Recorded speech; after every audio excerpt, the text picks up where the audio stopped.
Sup everyone, today we're here for my round 21 AFL tips and predictions. Only 4 more weeks to go in the home and away season, and then we get right into the finals. And how about the Saints? They're making that late push into finals. 0.3% of the chance. I'm holding on to hopes with that one. But no, obviously it's going to be a big next 4 weeks. Another big round. Last week I set a like goal of 1,000 likes, and we almost got there. But we did fall short, getting just over 900. So we're going to try and attempt to do the same thing. 1,000 for this video. If you didn't do it last week, do it this week. I also got you guys to leave your predictions and big calls, so I'll go over the best ones real quick before we move into anything else. Quickly go through it now for each game. I picked the best. Devon, I'm giving it to Devon for Port Big Carlton. He tipped Port Adelaide, and then he also said that Dixon won't get a goal, which is a big call, especially given Port Adelaide won. Jamie, though, although the loss, Shees will have his best ever game of his career, and it arguably was in terms of the rating points. There weren't that many great ones for Brisbane Gold Coast, but Zach said that the Lions would win by 30, close to the margin, and there were 7 or more lead changes early on. Jordan said that the Saints would kick 7 goals in a row in the second half, which is crazy. Then Harry said that the Saints would win by more than 50. Melbourne v GWS, a few were decent, a few mentioned the crowd. GWS by 7 and Melbourne to choke a 5-goal lead is up there with probably the best. Mickey said Sarong would be best on ground, and he almost got the margin right for Freo. Richmond Collingwood, I'd probably say goes to Fran. He said that Collingwood's biggest goal kicker would only score 3. Sydney v Bulldogs, a few people said that Ugle Hagen would kick 4 goals. But this guy, Dimitri, said that the Bulldogs would lead by 30 or more at the end of the first, where they were up by 34. And then for Hawthorn Adelaide, you'd probably have to give it to this guy, saying that Hawthorn would have 11 individual goal kickers. Let's take a look at round 20, and it was a really difficult round to tip. Lots of 50-50 games, lots of games that went one way, went others. Starting really well here, tipping the Power. A lot of people doubted me on Instagram comments, you know, saying, oh, what an idiot. Carlton were going to win this game. But you can never underestimate the Power at Marvel Stadium. They were way too strong. After halftime, they were blitzing over Carlton, and they won the game by 14 points. I think it was like a 45-point turnaround. I tipped the Cats to beat North Melbourne. That was pretty easy. Gold Coast, just unfortunate. That's their first loss at home. Good win here. The Saints beat the Bombers. Barely anyone tipped the Saints, and they smashed the Bombers to pretty much end their season. I went the D's. They started well. They finished well, but that, you know, second, third quarters especially. Disappointing game. Disappointing crowd as well. Freo v West Coast. Well, Freo had to make it a little bit tough in that first half, but they, you know, got a big second half and got an easy win, I guess. Collingwood to beat Richmond. And then the last 2 games, I didn't think there'd be too many people expecting a Bulldogs upset. I thought it was a possibility. And then finally, that Adelaide Hawthorn game, I regret tipping Adelaide massively. They were just nowhere near it after the first quarter. Hawthorn proved to be much better, much quicker. Just everything about Hawthorn's display that game was just really good to watch. Now, let's take a look at my comp now. We'll start with round 20 scores, and we had Ollie Goat with the best score using his Joker. Got a perfect margin, and he got a 7.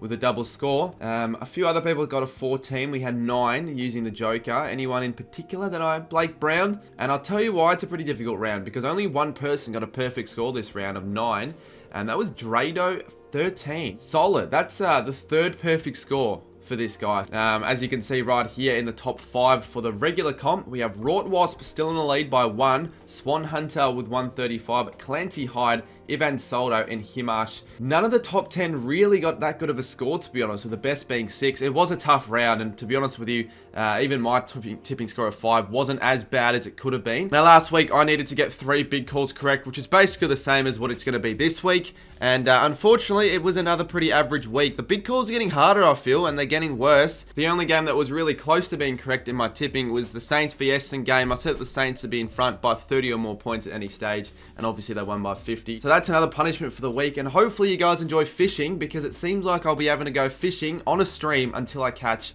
a fish. Yeah, it looks like that'll be an off-season stream in October. There are so many now that I need to do. Look it up on screen. I obviously had that dress one that I said I'd do this week for North v Richmond. I'm actually not doing that at that game anymore. It'll be instead over the week of round 23. So one of my older punishments was in round 7 was to email North Melbourne with a tour on how to play AFL. This is when North were at their very worst, but I've, you know, taken a while to get this done. I've actually put a little timer, so I did this in 10 minutes. I wanted to just get it done and get it over with, because realistically it's like, oh, just a drag. Why do you always turn the ball over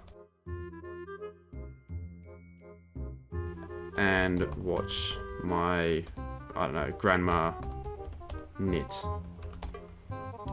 And that's a timer. That's the timer. Are you taking the piss? They won't get back to me, will they? I very much doubt they will. But let's send the email. The email is sent. I wonder if anyone at North Melbourne gets to read that. But hey, look, I'm not being serious. It's a freaking stupid punishment. Well, now we just wait and see if we get a response. I doubt we will. Alrighty, now really quickly before the tips, as you can see right there, we're super close to getting my 37k goal for the end of the month. We've got 2 days to do it. Subscribe, guys. Come on, let's get to the goal. Let's do it. I am not going to leave this spot in my chair until we see that number get up.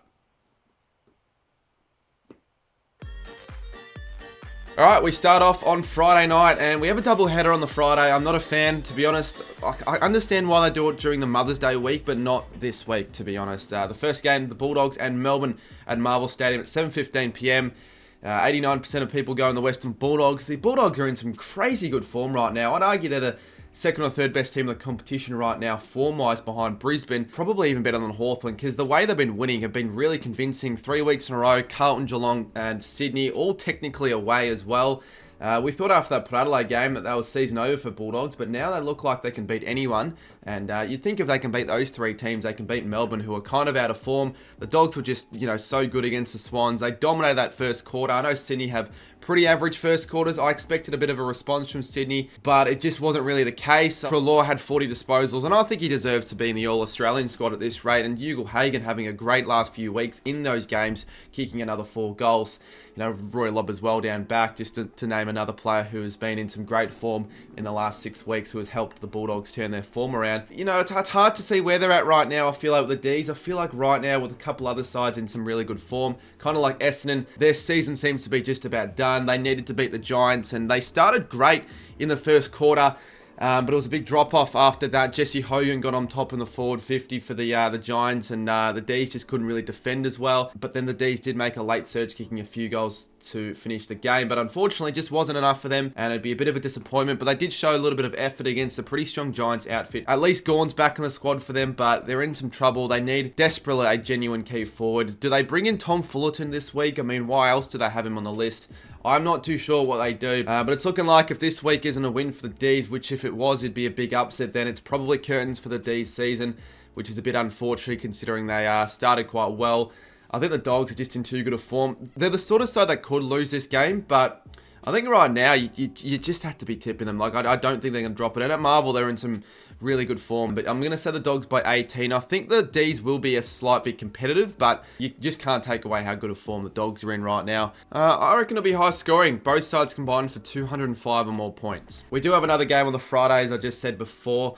And I don't like it, to be honest. West Coast, Gold Coast at 8:30. At least they're on at separate times, but it's an irrelevant game, isn't it? Like, you could have any other fixture that I'd actually care more about. But West Coast v Gold Coast, I think we saw this last year on a Friday night doubleheader as well.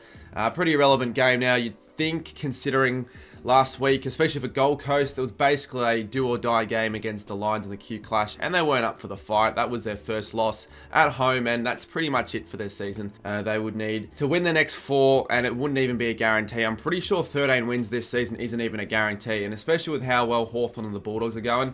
Yeah, Gold Coast are pretty much done for mine. They've been disappointing. You would have thought without Harris Andrews, a weakened Brisbane back 6, that the Suns could honestly pounce on the scoreboard, and it wasn't to beat. It was a relatively competitive first quarter and a half for Gold Coast, but slowly as the game progressed, the Lions got, well on top, and they're certainly the dominant side. So disappointing. I know the Lions are in some good form, but, they just can't seem to get up in the big games, the Suns. But at home, you'd have expected a bit better of a performance. West Coast last week were good in the first half, were really average in the second half. Big drop-off. I know the Dockers are good, but there aren't any excuses for a drop-off like that, especially in a derby. Yeah, that drop-off was pretty disappointing, and they haven't gone on a win since round 10.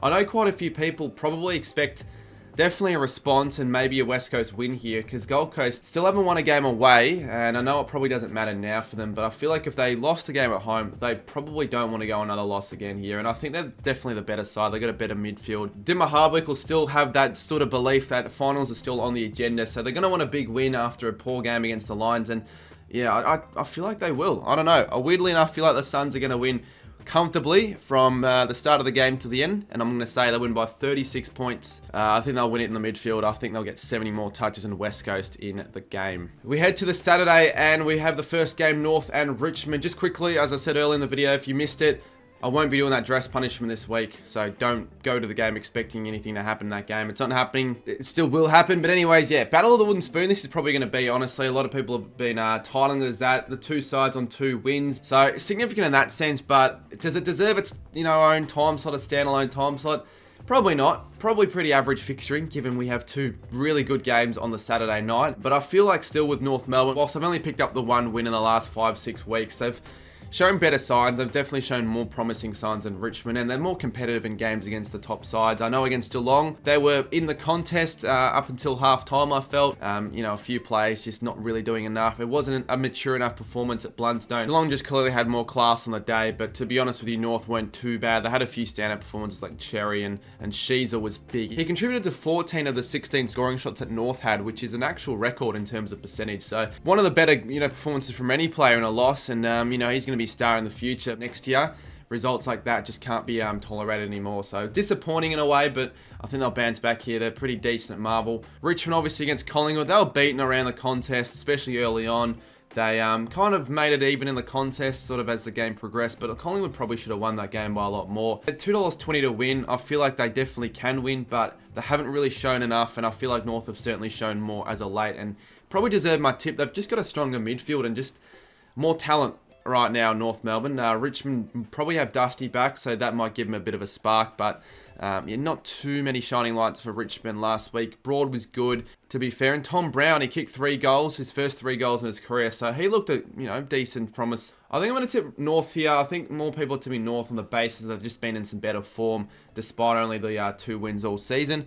And I expect them to win here. I'd be quite disappointed for them if they don't, but Richmond should show up as well. It'll be maybe an alright game for a bottom 2 clash, but I think North win this game by 13 points. And I'm saying that North Melbourne kicks 7 or more goals in any quarter. Next game we have is Geelong and Adelaide, 4:35 PM on the twilight time slot. Just a terrible fixture this week, to be honest with you, with the time. Why is this also a standalone game? It just doesn't deserve to be one. The Cats obviously needed a response last week, and they did. They needed to beat North. It was just a must-win for top 4, and they got the win, and they certainly provided the dominance, especially after half-time. Stengel and Dempsey kicked 3. I think Dempsey might be the front runner now for Rising Star over Wardlow. We'll see what happens though. End of the year, it'll be an interesting race, but yeah, the Cats just needed a big response after a really poor game against the Dogs in some poor conditions, and they're back at home here, and they look like they can pounce maybe by a big margin against the Crows, who looked really, really bad last week. First quarter and a bit, Adelaide actually dominated that first quarter, but it felt like they just got tired, as the game wore on, and maybe it was because of their midfield. They had 5 big-bodied mids. They only scored 1 goal in almost 3 quarters of footy. That second half was deplorable with their skills and their pressure, and Hawthorn walked all over them. They really did. It was almost an embarrassing loss for Adelaide. And I know it doesn't necessarily matter in terms of their season, but that was one of the worst Adelaide losses I've seen probably ever. So hard to see them respond with a win here against Geelong. Their record against the Cats at GMHBA is pretty bad. I don't remember the last time they've beaten them there. And I think Geelong, they know they've got a top 4 spot in the line. Now with the next 4 weeks, wins almost mean double. 4 points almost is like 8 points with the context of the season here. So you wouldn't expect the Cats to allow Adelaide to really get anywhere on top of their game or get anywhere close to them. I think the Cats are going to win big here. Because they're a better side, and especially at home here, I just can't see Adelaide winning it. I think the Cats will definitely get back to their best at GMHBA, and I think they'll win by 41 points. Hopefully Adelaide, put up a bit more of a fight, because you'd want this game to be a bit better than a big win. With a big call that at any stage of the game, the Cats lead by 50 or more points. Alrighty, next up on the Saturday night, we got 2 big games, but this one's probably the biggest of the round. We got Collingwood-Carlton, a big rivalry on Pendlebury's 400th game. There'll be people wondering if I'm going to this game.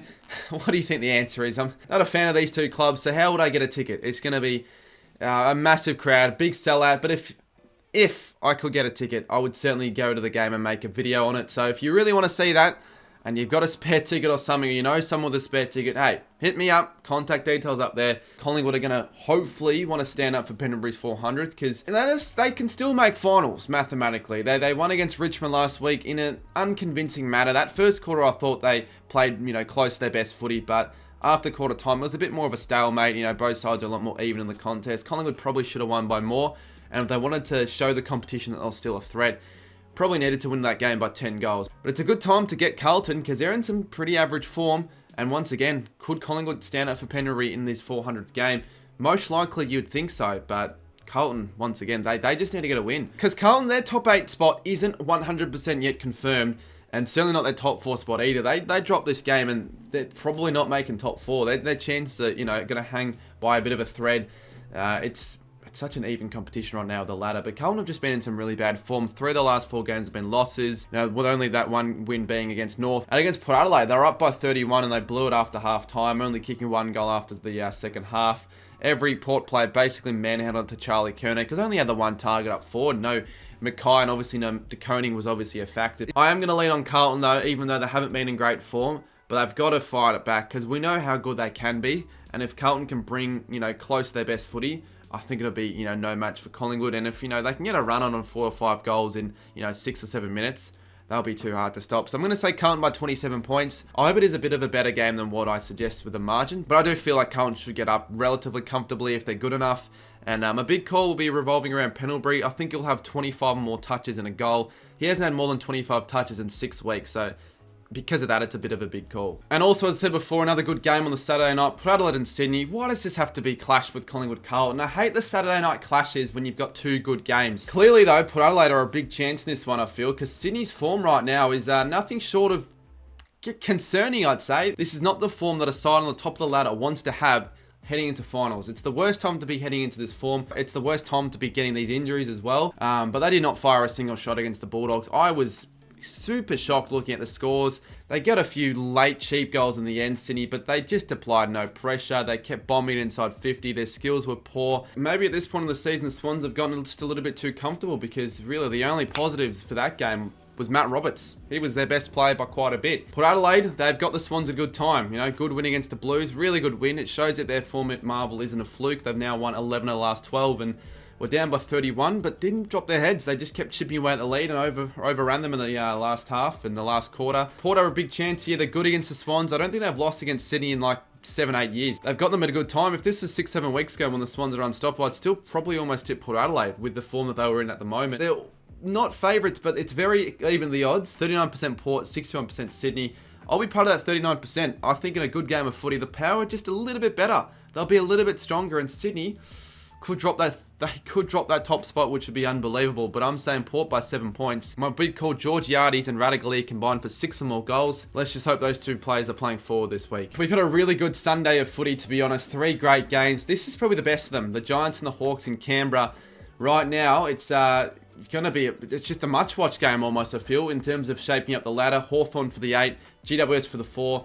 The Hawks have won 11 of the last 13 games, whereas the Giants, they've won their last 4. But Hawthorn have been just picking teams apart with ease. Against Adelaide after quarter time. Yeah, just so good. Their last few games have been really clinical against Collingwood, against Adelaide. They've been winning by big margins. They can honestly beat any club right now. And if they can beat GWS, that is a further testament to that. The Giants, they did almost choke last week against the D's, but credit to them, they still got the win. They're now winning at the MCG. And Melbourne are still no absolute easy beat to the G. They're a good side, I still feel like, at the G. But they had, big contributors at the best times. For example, Hogan terrorised, Melbourne's defence, especially in the second and third quarters. Toby Green, Tom Green, even Peterling as well. The Giants at one stage had 10 or 12 goals during the middle of the game. I know they started and finished off poorly, but it's just a crucial win for their top 4 hopes, and I think they're a chance of definitely winning the flag. I didn't tip Hawthorn last week, and I don't think I'm going to tip them again. I just feel like the Giants, they're just more of a trustworthy side at the moment. I can just trust them a little bit more. Hawthorn at any stage could maybe break apart. They are quite a bit overhyped. I do want to see them playing finals, and I think they probably will, but I'm just going to say the Giants get this win. And I'm going to say they win it by 9 points in a good game of footy. Well, my big call is that Hawthorn lead for longer, but they lose the game. The 3:20 PM game, Essendon and Freo at the MCG. Jesus Christ, Essendon are hanging on by a thread here. It has to be a win here. You would think their season's done anyways, but it's still alive technically, and there just needs to be a win here for Essendon if they have any chance. They were deplorable against St Kilda. I thought at the very least Essendon would at least bring in a bit of a fight, but there was no fight, especially after halftime, that third quarter. I saw something where they didn't get a single ground ball get. They couldn't take any marks. They couldn't get any of the footy. Their pressure was poor. Up forward, Langford, Wright, Stringer, they were non-existent. Draper got smashed in the middle. Merritt was really their only good player alongside maybe Dersma. So disappointing for Essendon. Their fans are in some disarray right now. They're thinking that they're never going to see themselves win a final. Fremantle, they're just going to want to continue winning. They're eyeing on that top 2 spot potentially. And it took him a bit of time to get on top of the Eagles in that derby, but after halftime they really got going, and Sarong and Brayshaw were really good in the midfield. I've seen people already write off Essendon completely, kind of like last year where they pretty much completely checked out. I think you're going to see a response from Essendon. I feel like, 3 losses in a row they've got. They might lose this, they probably will lose this, but at the very least they're going to give it everything they've got. Freo are a good side, and especially at the MCG. They're somehow almost better at the MCG than they are at Optus, so it's a hard one for Essendon to win. At the moment, they're just more of a well-drilled side. They're classier, they're more experienced, and they can get the job done away, whereas a lot of other sides can't. So I want to say it's a good one, though. I think it'll be one of the best games of the round, but I'm going to just back in the Dockers by 3 points. The Bombers will give in pretty much everything they've got, but it just won't be good enough. And I'm going to say that both sides kick more behinds than they kick goals. And the final game of round 21, we have St Kilda and Brisbane at Marvel Stadium. Normally the last game of the round is always the crap one. I mean, I thought last week it was going to be the best game of the round, but it clearly wasn't. This one I think will be good though. St Kilda have been in some pretty good form, particularly at Marvel Stadium. They're starting to find their flow. I think their form since round 12 is 5th or 6th, I saw in the ladder. So good finish to the year. Unfortunately, it's a bit too late for it, but once again at Marvel, they can, I think, honestly beat any side. They beat Sydney there not too long ago. They smashed the Bombers. They smashed West Coast. They're playing some pretty good footy. And I think against Brisbane, they're a chance here, even though they're the form side in the comp with 8 wins in a row. Obviously, Brisbane last week were the first side to knock up the Suns at home. And tell you what, they were pretty good in the way they won it, especially in that last quarter, that second half, they were on top. Lachie Neale could honestly win his 3rd Brownlow. He's in great form. And Zorko as well, with his move down back this season, has been instrumental. Ryan Lester as well. He helped them win this game, to be honest, with a weakened defence. It's going to be a big one here. I feel like Brisbane are certainly pretty good at Marvel, and against the Saints as of late when they've been, in the top 4. They've always gotten the better of St Kilda, but this is a time where I feel like St Kilda, they want to spoil certain teams' parties. They're a pretty good chance. Their forward-line structure right now is working really well. Cooper Sharman, Caminita last week had their best games they've ever played. If you've been seeing the form as of late, St Kilda at Marvel Stadium have been dangerous, and we obliterated Essendon last week. We obliterated West Coast. The Saints are in some good form, but Brisbane are also a really good side, and there's probably a reason why they're a 92% still tipping them. I think the Saints will give it their all, but Brisbane, they'll find a way to win once again, and it'll be another close loss for the Saints. That'll probably be the 6th for the season. I'm probably one of the more underrated games all season. I'm going to say the Lions win it by 4 points, but my big call, there'll be 8 or more lead changes throughout the game, and I reckon it's going to be quite high scoring. The Saints are starting to pick up their scoring rate, so expect more of a high scoring game than you'd probably expect. So my round 21 tips, I went more the favourites this round. I want to be a little bit more safe. I went the Bulldogs by 18. I went the Suns, North Melbourne, Geelong, Carlton, Port Adelaide, probably the only real upset. The Giants, the Dockers, and the Lions. It's a tough one because I feel like I want to change a few, but I'm just going to go safe this week. But let me know down below your predictions as well, and leave your predictions in the form as well. And if you haven't joined my tipping comp, do that. If you haven't subscribed, do that. And if you haven't dropped a punishment below and you want to, do that, although it probably can't involve me going to games because we're that late into the season. Tomorrow there'll be a new video as well, and that Goal King challenge will be out later this week as promised. And also thank you to Hungry Jacks for sponsoring this video. I do appreciate them. Go and try the new Angry Double Whopper. I'm taking the bloody piss, clearly. Hungry Jacks didn't sponsor the video. But if you want to sponsor this video, any brands watching this, yeah, sponsor me.